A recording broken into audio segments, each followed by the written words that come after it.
Use the reference angle theorem to determine each of the following. So sine of 225 degrees. We need to first find the reference angle for 225 degrees. Now I'm going to draw this because we need to get very comfortable drawing our angles. 225 degrees. Well, I know that from 0, okay, this is 180 degrees, and so I need to go another 45 degrees to get to 225. So there's my angle. Okay, this is where it is. And this reference angle is the 45 degrees, and this was 180 degrees up here. Okay. So the reference angle theorem says that I can start by just finding the sine of 45 degrees. Now this I can do by using a special triangle. I have a 45, 45, 90 triangle. Okay, the 45, 45, 90 triangle has side lengths 1 and 1 and hypotenuse the square root of 2. So I can use this triangle to find the sine of 45 degrees. The sine of 45 degrees opposite over hypotenuse. Okay, it's equal to 1 over the square root of 2. I can rationalize the denominator here. I'm going to go ahead and do that. I'm going to multiply by the square root of 2 over the square root of 2. Okay, so now my numerator 2 times root 2 is root 2. And then in the denominator, square root of 2 times the square root of 2 is 2. All right, the sine of 45 degrees is the square root of 2 over 2. Now I just need to, in order to get the sine of 225 degrees, I just need to decide if it's going to be positive or negative, square root of 2 over 2. And I get that by looking at the location. Okay, my angle here is in the third quadrant. And in the third quadrant, I can see my points down here, the y-coordinates will be negative. Now sine is y over r. So the y-coordinate is negative, r is always positive. So a negative divided by a positive is negative. So the sine of 225 degrees should be negative, and it's negative the sine of the reference angle, so negative root 2 over 2. 420 degrees, cosine of 420 degrees. Cosine is x over r. I'm going to need to know the reference angle for 420, find the cosine of that, and then I need to know if the x coordinate of a point on my terminal side is going to be positive or negative. So let's draw what we can. All right, lots of different ways of finding reference angles. I'm just going to use the fact that 420 degrees, I know I can go a full revolution, that's 360 degrees, and then I'm still missing 60 degrees to get to 420. I'm going to go another 60 degrees. Okay. So 60 degrees is the reference angle for the 420 degrees. So now I want to find the cosine of 60 degrees. Now, I have a special right triangle that has an angle of 60 degrees. The 30, 60, 90 triangle has that angle in it. So I'm going to go ahead and draw that. Don't need to draw to scale. This 60 degrees and 30 degrees. Okay. The 30, 60, 90 triangle, opposite the 30 degrees is 1.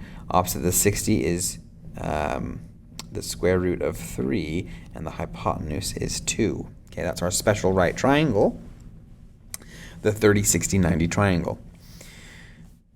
Now, the cosine of 60 degrees, okay, here's my 60 degrees, cosine is adjacent over hypotenuse. So adjacent to the 60 degrees is 1, and the hypotenuse is 2.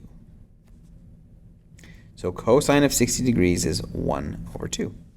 I can see here that my angle is in the first quadrant, and the point, any point on the terminal side here is going to have a positive x value, and r is always positive.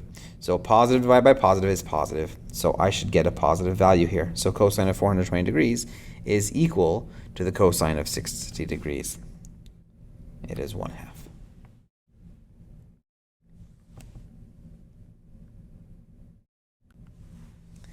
Now for part C, the tangent of 11 pi over 6. I need to figure out where that is.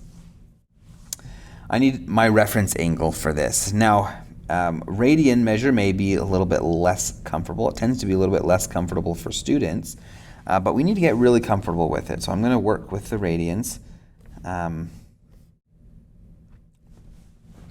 I know that a full revolution of the circle around my plane is 2 pi radians. Okay, 2 pi radians. Now, I'm here talking about something over 6, so just to write this in the same format, I'm going to write this 2 pi is the same thing as 12 pi over 6, right? Because 12 over 6 is equal to 2. So 12 pi over 6 would be a full revolution, okay? But I don't want to go 12 pi over 6. I only want to go 11 pi over 6. So I need to backtrack pi over 6. All right, pi over 6. It's important to know, well, of course, pi over 2 is 90 degrees, and it's not going that far. So pi over 6 is the amount that I'm backtracking. Okay. So this angle here, this is a pi over 6 angle. Okay. So the reference angle here is pi over 6.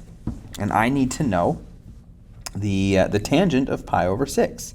Now, pi over 6 is equivalent to 30 degrees. It's important to have a quick conversion between just a few of the radian measures. So pi over 6 is the same thing as 30 degrees. And then we've got a right angle. This other one's going to be 60 degrees, or pi over 3.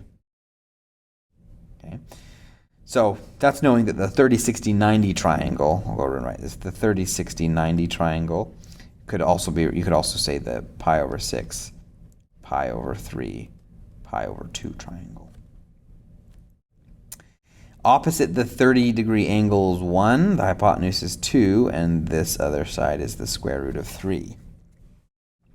Those are the sides for our special 30, 60, 90 triangle. So tangent, okay, tangent of pi over 6, in other words, tangent of 30 degrees, is opposite over adjacent. That's 1 over root 3.